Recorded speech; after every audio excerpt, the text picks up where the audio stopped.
ಮಂಥರೆಯ ಮೋಸದ ಕತೆ. ಅಯೋಧ್ಯೆಯಲ್ಲಿ ಮಂಥರೆ ಎಂಬ ದಾಸಿ ಇದ್ದಳು. ಅವಳು ಹೃದಯದಲ್ಲಿ ಅಸೂಯೆ ಮತ್ತು ಕುತಂತ್ರ ತುಂಬಿತ್ತು.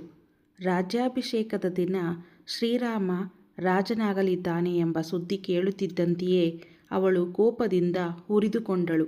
ತಕ್ಷಣವೇ ಅವಳು ಕೈಕೆಯ ಬಳಿಗೆ ಹೋಗಿ ಹೇಳಿದಳು, ರಾಮ ರಾಜನಾದರೆ ನೀನು ಮರ್ತು ಹೋಗ್ತೀಯ. ನಿನ್ನ ಮಗ ಭರತನಿಗೆ ಸಿಂಹಾಸನ ಸಿಗೋದಿಲ್ಲ. ಮಧುರ ಮಾತುಗಳ ಹಿಂದೆ ವಿಷ ಮಿಶ್ರಿತವಾಗಿತ್ತು.